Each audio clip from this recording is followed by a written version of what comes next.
बिस्मिल्लाहिर्रहमानिर्रहीम। अब जो टॉपिक डिस्कस करना है वो है हमारे पास माइटोसिस। लास्ट लेक्चर में बताया था आपको कि माइटोसिस जो है a type of cell divisions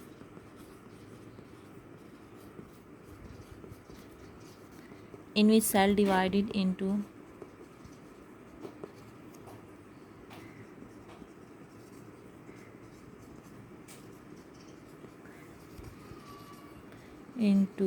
to daughter sales.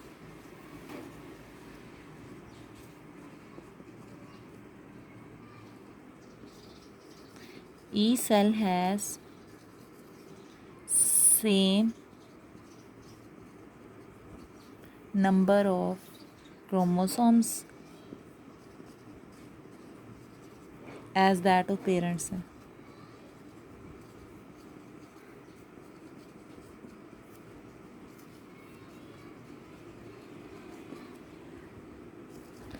मतलब कि हमारे पास माइटोसिस जो है वो टाइप्स है सेल डिवीजन्स की, जिसमें आपके पास ये पेरेंट सेल है। जब ये डिवाइड होगा टू सेल्स में तो इसमें क्रोमोसोम्स के नंबर, अगर फॉर एग्जांपल मैं ह्यूमन बींग्स की बात करी हूँ तो यहाँ पे 46 क्रोमोसोम्स हैं। तो यहाँ पे जब ये डिवाइड होंगे टू डॉटर सेल्स बनते हैं, तो जब ये डॉटर सेल्स बनेंगे तो इनमें क्रोमोसोम्स की तादाद सेम रहेगी। जैसे ये हमारे पास पेरेंट सेल था तो ये डिवाइड होकर हमारे पास टू डॉटर सेल्स आ गए, तो इन डॉटर सेल्स में क्रोमोसोम्स की तादाद सेम है जैसा कि पेरेंट सेल्स में है। अब हम देख लेते हैं कि हमारे पास माइटोसिस की फेजेस कितनी हैं। फेजेस ऑफ माइटोसिस, जो मेजर हमारे पास माइटोसिस की फेजेस हैं या स्टेप्स हैं, उसको हम दो में डिवाइड करते हैं। एक है आपके पास karyokinesis.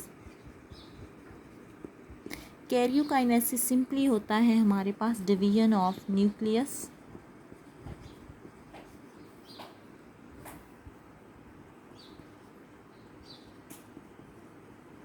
And second is cytokinesis.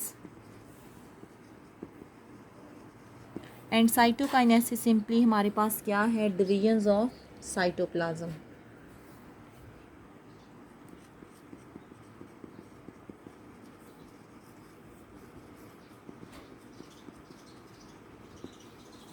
अब अगेन फर्दर हम डिवाइड करते हैं कैरियोकाइनेसिस और साइटोकाइनेसिस को। कैरियोकाइनेसिस को हम अगेन डिवाइड करते हैं स्टेप्स में। अब है हमारे पास कैरियोकाइनेसिस।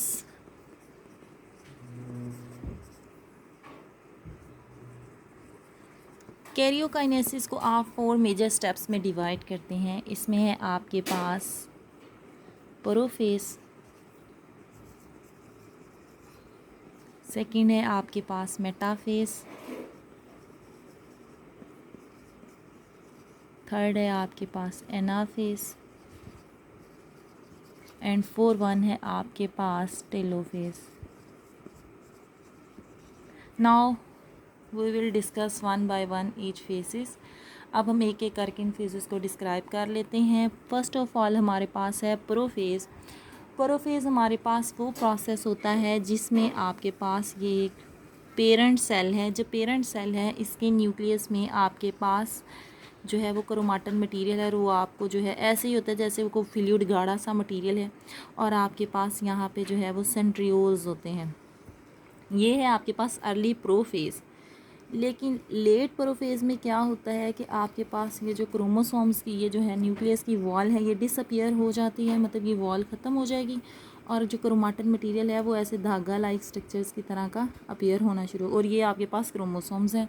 और ये जो सेंट्रियोल्स था ये दो में डिवाइड होके अपोजिट पोल्स पे चला जाता है, और इसके स्पिंडल्स इस तरह से माइक्रोट्यूब्यूल्स के बनना शुरू हो जाते हैं।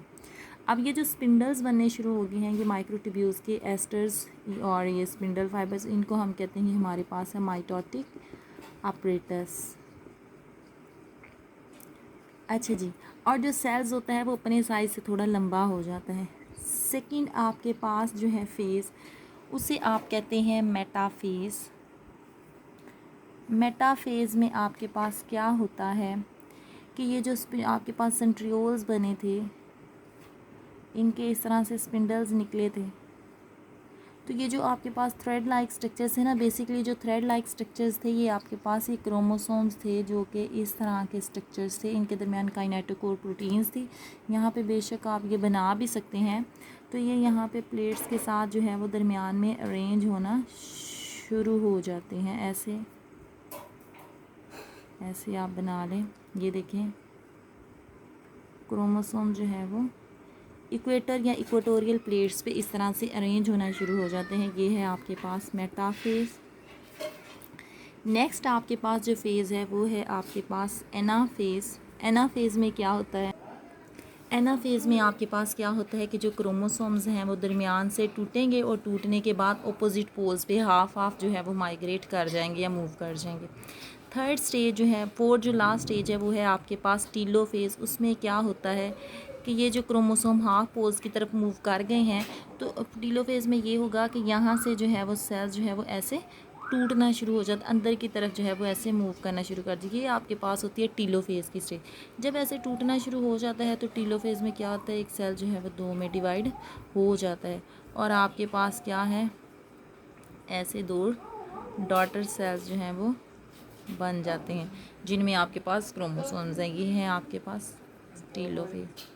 और टीलोफेज के साथ ही आपके पास साइटोकाइनेसिस होना शुरू हो जाती है। जैसे ये सेल मेम्ब्रेन अंदर की तरफ मूव की थी ना, ये सेल की जो मेम्ब्रेन थी, इसी तरह उसका जो साइटोप्लाज्म है वो भी अंदर आपके साथ डिवाइड होना शुरू हो जाता है और एक सेल जो है वो दो डॉटर सेल्स में डिवाइड हो जाता है और आपके पास कितने आ जाते हैं, 2 डॉटर सेल्स।